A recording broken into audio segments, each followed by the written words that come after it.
요사이 많이 희자되는 가운데 캐릭터란 말을 많이들 쓰는데 하나님 앞에서 믿음을 가지고 나가는 성도들이 자기 정체성을 발견하고 하나님 앞에 믿음을 가지고 자기 그 캐릭터를 만드는 것이 중요하다는 그 이야기 또 설교를 들은 적이 있습니다. 하나님 앞에 히브리서 11장에 보면 믿음은 바라는 것들의 실상이고 보지 못하는 것의 증거라 그랬는데 하나님 앞에 이렇게 믿음을 가지고 자기가 어떤 꿈을 꾸는 것, 그래서 우리가 하나님의 비전이 나의 꿈이 되고 또 역으로 말하면 나의 꿈이 하나님의 비전이 되는 그런 가운데서 우리가 이렇게 생활하는 것하고 아무 생각 없이 그냥 사는 것하고는 그 사람이 인생을 사는데 엄청난 결과가 있다고 합니다. 실험을 했는데 무슨 실험을 했는가 하면 그것을 실험하기 위해서 어떤 사람은 계속해서 죄수 역할을 하고 또 어떤 사람은 계속해서 뭔가 이렇게 그 사기꾼 같은 역할을 하고 또 어떤 사람은 계속해서 선을 베푸는 역할을 하고 근데 그것이 어떤 그 기간을 통해서 하는 가운데 그 역할 한 기간 많지 최소한도 그 역할 한 기간 많지 그 사람이 그 가운데서 이렇게 벗어나지 못하는 그러면서 뭐라고 이야기하는가 하면 그 우리가 드라마나 영화를 보면 그 연기자들이 그 연기하는 것이 그 사람 생애의 삶에 영향을 미친대요. 보이지 않게. 그러면서 하나님의 앞에서 우리가 믿는 사람들이 자기가 신앙적 캐릭터를 만들어가는 가운데 자기 정체성을 만들어가는 것. 나는 하나님 앞에 이런 사람이 되고 이렇게 살아야지. 그와 같이 이야기하는 가운데 무엇을 말씀하려고 이 말씀을 드리는가 하면 예수님은 탄생서부터 또 예수님은 성장서부터 십자가에 죽는 그 순간까지 말씀해 보면 그 성경이 응하여짐을 말씀하시는데요. 동방 박사들이 별을 보고 그 예루살렘에 이르렀을 때에 바로 예루살렘에 소동이 일어났다고 했는데 바로 그 박사들이 와서 뭐라고 얘기했는가 하면 유대인의 왕으로 나신 이가 어디에 있느냐 유대인의 왕으로 나시니 그때에 소동이 소동할 수밖에 없었던 것은 헤롯 분봉왕이 로마의 그 식민지인 유대 땅에 분봉왕으로 와 있을 때 유대인의 왕이 나셨다고 하니까 친 로마 정책을 쓰면서 유대인들을 압박하고 압제하던 헤롯에게는 청천벽력 같은 소리잖아요. 왕이 났다고 하니까. 그래서 헤롯이 오늘 말씀 가운데 보면 서기관들을 모아서 바로 그 대제사장과 백성의 서기관들을 모아서 그리스도가 어디에서 나겠냐 물었다 그랬습니다. 이들이 예수님이 이 땅에 오실 때에는 바로 죄인을 구원하시고 후속 사역을 이루시려고 오신 예수님이 아니라 정치적인 메시아, 속국에서 해방시키고 그런 메시아를 기다리는데 유대인의 왕이 났다고 하니까 여기 소동이란 말로 기록이 됐지만 우리들 표현으로 말하면 난리가 난 거예요. 그래서 그 대제사장과 서기관들을 모아서 그리스도가 어디에서 나겠느냐. 그때 하나님의 말씀을 오늘 인용을 해서 말씀하는 내용입니다. 그래서 예수님이 이 땅에 나신 것은 그냥 오시는 것이 아니라 바로 선지자로 이렇게 기록된 바 말씀을 그 서기관들이 당시에 성경을 풀어서 해석하는 사람들인데 바로 그 말씀을 인용해서 6절에 유대 땅 베들레헴아 너는 유대 고을 중에서 가장 작지 아니하도다. 내게서 한 다스리는 자가 나와서 내 백성 이스라엘의 목자가 되리라 하였음이니이다. 말씀을 밝혀줬어요. 그때 헤롯이 박사들을 불러서 별이 나타난 때를 자세히 묻고 그들이 베들레헴을 보냈다 그랬어요. 어떻게 보면 이 당시의 천문학자이든지 점성가들 중에 하나인 이 박사들인 바로 유대 땅에 예루살렘 도성에 올 줄 알았는데 오히려 이들이 예수님을 경배하러 갈 수 있도록 오히려 여기 성경을 풀어서 그들을 베들레헴으로 보냈다 그랬습니다. 그리고 가서 아기를 찾으면 내게도 구하라. 나도 가서 그에게 경배하리라. 그런데 오늘 그 9절 말씀을 같이 한번 읽어봅니다. 박사들이 왕의 말을 듣고 갈새 동방에서 보던 별이 문득 앞서 인도하여 이들이 동방에서 보던 별을 보고 따라오다가 당연히 예루살렘을 가겠지 하고 그냥 예루살렘을 간 거예요. 뭐를 보고 따라가다가 별을 보고 따라가면서도 예루살렘에 나겠지. 왜? 유대인의 왕이니까 유대인의 도성에 나겠지 하고 그냥 간 거예요. 그런데 거기는 안 계셨어요.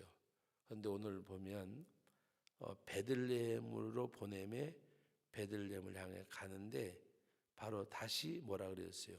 별이 나타났다 그랬어요.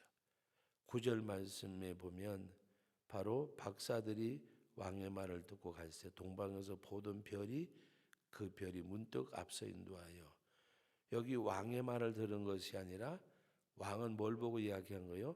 말씀을 보고 베들레헴에서 난다고 했으니까 너희가 베들레헴에 가면 바로 나에게 이야기하면 나도 가서 경배하겠노라. 그런데 오히려 이 헤롯은 그리스도가 났으면 죽이려고 저는 지금 그 이야기를 하는 것이 아니고 베들레헴으로 보내매 그들이 아기를 가서 이제 찾게 되어지는데 바로 이 헤롯이 그들을 보냈다고 베들레헴으로 보냈다고 했는데 헤롯이 보낸 게 아니라 말씀을 알려준 거잖아요. 그래서 베들레헴에 아마 났을 거다. 그런데 오늘 말씀에 보면 그들이 박사들이 9절에 박사들이 왕의 말을 듣고 갈새 동방에서 보던 별이 나타났다. 말씀을 쫓아갈 때 별이 나타난 거예요. 왕의 말이 아니잖아요. 오늘 동방 박사들이 별을 보고 쫓아갔던 것처럼 오늘 우리들이 언제 나에게 샛별 되신 주님이 나타날까? 언제 성령이 나를 인도할까? 여러분 하나님의 인도를 받기를 원하는 사람은 말씀을 따르는 거예요. 말씀을 따르는 거. 자기 생각을 따르지 아니하고 내가 밤이 맞도록 수고했지만 말씀에 의지하여라는 말씀을 따를 때에 별이 나타났고 그래서 그들이 별이 머문 곳에 가니까 누가 계셨어요? 주님이 아기 예수님이 탄생하셨어요. 그래서 아기께 경배하고 그리고 그들이 보배합을 풀어서 바로 황금과 유향과 몰약을 드려서 예배 경배했다고 말씀하고 있습니다. 그 예물을 드리면서 여러분 오늘 여기서 말씀하고 있는 황금은 왕께 드리는 거예요. 유향은 제사장에게 드리는 거예요. 몰약은 그 장사 지낸 바 되어지는 죽은 사람 시신에게 사용되는 거예요. 여기서 아기 예수님께 경배하는데 그리고 예물을 드리는데 황금과 유향과 몰약을 드렸다는 것은 바로 예수님이 만왕의 왕으로, 또 그 예수님께서는 이 땅에서 우리를 위해서 단번에 들이심 받은 제물과 동시에 대제사장이 되셔서 왕이요 제사장인 바로 그리고 우리를 속죄함으로 말미암아 하나님의 백성이 되게 하신 거룩한 나라, 그의 소유된 백성이 되게 하는, 그래서 예수님이 이 땅에 오신 것은 만왕의 왕으로 우리를 통치하시는 바로 만주의 주가 되시는 주님, 바로 하나님 앞에 우리를 위해서 드림받으신 제물과 동시에 대제사장이 되신 주님, 몰약을 드렸다고 하는 것은 바로 우리를 위해서 속죄제물이 되셔서 바로 우리를 하나님의 거룩한 나라, 거룩한 백성으로 삼으시기 위해서 오신 주님. 그러므로 우리가 성탄절 맞이하면서 아까 제가 캐릭터를 이야기했는데 다른 의미가 아니라 우리는 믿음의 캐릭터라고 하는 것은 예수님은 탄생서부터 말씀이 응한 거예요. 그리고 동방 박사들이 꿈에 바로 헤로데로 돌아가지 말라는 지시함을 받고 다른 길로 가버렸어요. 그러니까 동방 박사들을 기다리던 이 헤롯 왕은 바로 기다리다가 오지 않으니까 13절 이하에 보면 그때 나타난 악이 그 예수 그리스도를 죽이려고 바로 그 아기와 그의 어머니를 데리고 하나님은 피난하도록 했고, 이 헤롯은 그 당시에 예수님 태어날 그때에 혹시 태어난 사람들은 다 죽이라고 했어요. 그런데 예수님께서는 바로 오늘 말씀 가운데 여러분 한번 13절 말씀부터 읽어봅니다. 그들이 떠난 후에 주의 사자가 요셉에게 현몽하이르되 헤롯이 아기를 찾아 죽이려 하니 일어나 아기와 그의 어머니를 데리고 애굽으로 피하여 내가 내게 이르기까지 거기 있으라 하시니 요셉이 일어나서 밤에 아기와 그의 어머니를 데리고 애굽으로 떠나가 헤롯이 죽기까지 거기 있었으니 이는 주께서 선지를 통하여 말씀하신 바 애굽으로부터 내 아들을 불렀다 함을 이루려 하심이라. 무슨 말씀이에요? 예수님은 탄생서부터 하다못해 탄생하셔서 애굽에 내려가는 것까지 그의 모든 삶이 예수님께서 말씀하신 대로 내가 이 땅에 온 것은 나의 뜻을 이루려 함이 아니라 나를 보내신 내 아버지의 뜻을 이루려 함이라.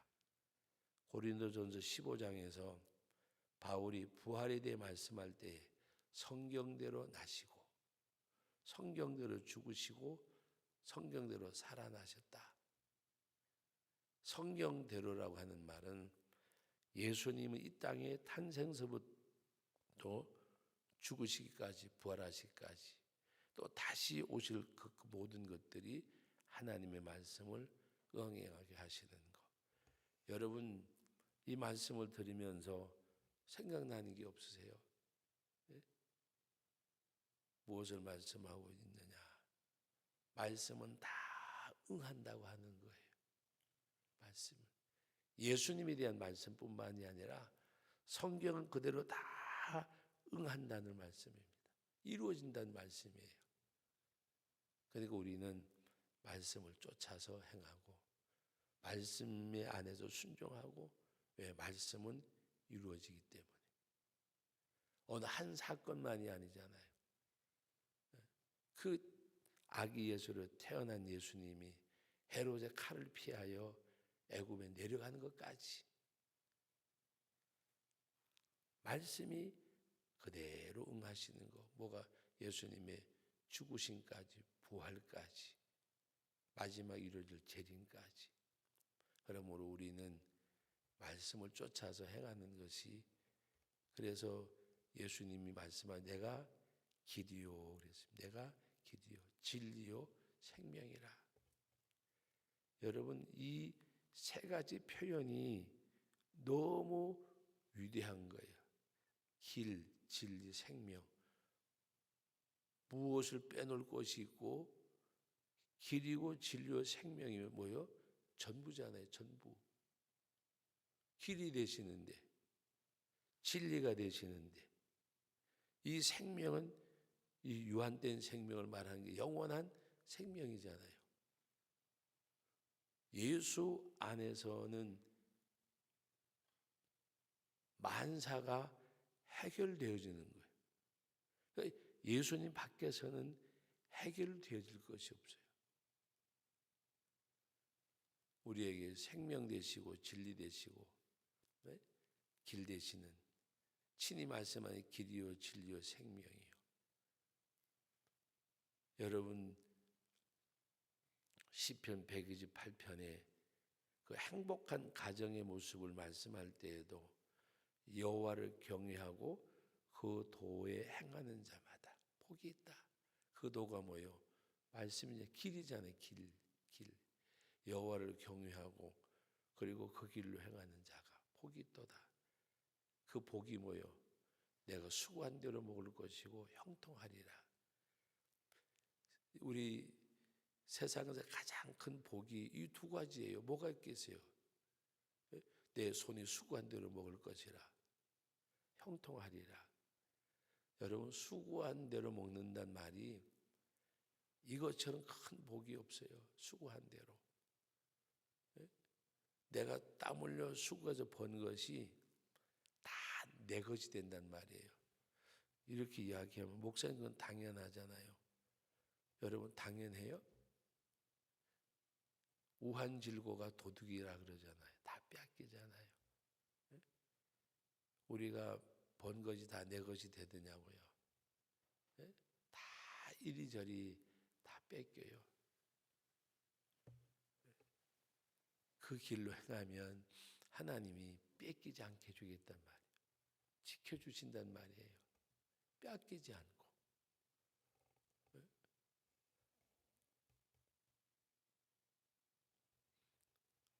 하나님 앞에 우리는 정말 그 주님을 왕으로 대제사장으로 나의 속죄준 나의 구세주로 그 주님을 영접하는 여러분, 이 동방 박사들이 황금을 드리고 유향을 드리고 몰약을 드리면서 예물 드리고 하나님을 예배한 것처럼 하나님을 왕으로 하나님을 대제사장으로 우리의 구세주로 그 하나님을 영접하고 그 예물을 드리는 황금을 드려야 돼요.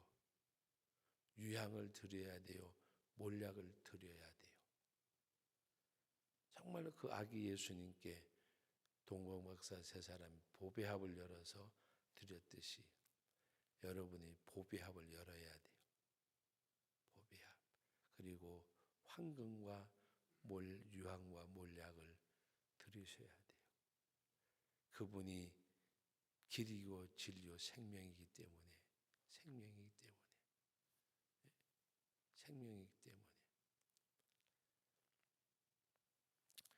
한 번은 우리 어린 손자놈 한 놈이 물어봐요. 제가 그 소리 듣고 깜짝 놀랐어요. 할아버지 왜 헌금을 왜 하냐고 물어보더라고요. 여러분 뭐라고 대답하겠어요? 이걸 어떻게 대답하지? 그 생각에 할아버지 헌금은 왜 하냐요? 이제 그것도 이제 같이 이제 예배드리게 돼서 제가 이렇게 이제 그 나눠줬어요. 현지 돈을 나눠주면서 아빠가 주는 거하고 할아버지가 주는 거하고 합쳐가지고 헌금하라 했더니 이거 다 해야 되냐고 물어봐요.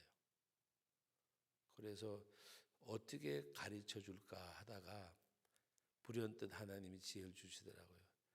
제가 지폐 10장을 꺼내가지고 물어봤어요. 이게 다 하나님의 건데 10의 1조는 10 중에 하나가 11조야. 11조. 하나님이 이것만 주고 이거는 만약에 너 쓰라 그러면 어느 게 좋겠어? 그랬더니 덴박하는 말이 하나 드리고 9개 갖는 게 낫지? 그러더라고요. 하나 드리고 9개 갖는 게 낫지 그래요. 그래서 거기 11조야 11조. 하나님이 왜 11조도 띄게 했는가 하면 선악과를 먹지 말라 그리고 선악과를 보고 하나님을 기억하라고 한 건데 선악과 얘기는 제가 옛날에 해줬어요. 하나님이 11조는 왜 띄라 그랬느냐? 모든 게 하나님의 건데 하나님의 건 줄 알라고. 우리가 11조를 안 드리고 다 쓰면 우리 하나님 잊어먹고 사니까 하나님 건 줄 알고 하나님 건 줄 알고 기억하고 내가 돈이 아무리 많아도 내 것이 아니고 하나님 건 줄 알고 하나님 다 지으신 거잖아. 하나님 건 줄 알고 쓰라고 하나님이 11조 하라 그러신 거야. 그리고 감사헌금은 감사하잖아. 하나님이 태양도 주시고 물도 주시고 곡식도 주시고 과일도 주시고. 그랬더니 또 하려니까 이제 알았어 그만해 그러더라고요. 알았대요. 그래서 지금은 뭐 이렇게 주면 11조를 그 이제 최고 큰 놈은 11조를 할 줄 알아요. 또 가끔가다 물어봐요. 이것도 11조 해야 돼? 11조 해야 돼. 이 다음에 네가 커가지고 뭐를 하든 돈 벌면 그거 해야 돼. 왜? 하나님의 거니까. 하나님이 기억하고. 여러분 오늘 우리는 하나님 앞에 헌금을 드릴 수 있어야 돼요. 헌금. 근데 우리는 다 내 것으로 알고 살아요. 아까 캐릭터를 이야기했는데 다른 의미가 아니라 믿음을 가지고 하나님 앞에 행하는 그 자체의 삶이 내 캐릭터를 설정을 해야 돼요. 나는 하나님 앞에 헌신하는 사람, 난 하나님 앞에 쓰임 받는 사람, 나는 하나님의 영광을 위해서 살아가는 사람. 그것이 되어지면 그것이 기쁨이 되는 거, 기쁨이 되는 거. 그래서 믿음의 캐릭터를 만드는 가운데 신앙으로 자기 정체성. 나는 하나님의 은혜를 입은 사람. 나는 그 하나님의 은혜를 흘러가게 하는 사람. 그래서 하나님 앞에 우리가 그 주님을 모시고 길이요 진리요 생명이 되는 주님이 나를 붙들고 가시는 그 은혜, 그것을 기억하면서 자기 정체성 속에서 자기 캐릭터를 만들어 가는 거예요. 근데 하나님 앞에 믿음의 꿈은 꿈이 아니에요. 그것은 실상이고 하나님 앞에 믿음의 꿈을 꾸고 행하는 것은 이상이 아니에요. 실상이에요. 그래서 그것이 내 삶의 증거가 되어져요. 그래서 우리 찬송가에 보면 구주 예수 의지하면 받은 증거 많도다. 여러분 신앙생활에 증거가 있는데 믿음의 징검다리가 여러분 신앙생활에 증거의 징검다리가 되기를 바랍니다. 하나하나. 그래서 우리는 언제나 어느 때나 내 삶을 멈춰서는 순간마다 하나님 앞에 에베네셀의 기념비를 세우는 사람. 또 걸어가다가 또 멈출 때마다 여기까지 나를 도우신 하나님, 나와 지금 함께 하신 하나님, 또 나를 인도하실 하나님 앞에 감사하면서 날마다 에베네셀의 기념비를 세워가면서 그 하나님 앞에 우리가 정말 감사하고 은혜 가운데 머무는 우리 정말 주님이 내 마음속에 탄생하셔서 그 주님이 내가 하나님 앞에 갈 때까지 나를 축원하시는 그 주님으로 우리 마음에 우린 성전이잖아요. 주님이 계신 그런 성전, 그런 삶이 있는 저와 여러분들이 되시기를 주님의 이름으로 축복합니다. 거룩하신 하나님 아버지, 은혜와 사랑을 감사드립니다. 성탄절 맞이한 이 새벽에 오늘도 귀한 말씀을 상고합니다. 아기 예수님께 경배하는 박사들이 보배 합을 열어서 우리 하나님 앞에 환궁과 유황과 몰약을 드리는 아름다운 모습이 우리 모든 성도들의 삶이 되게 해 주옵소서.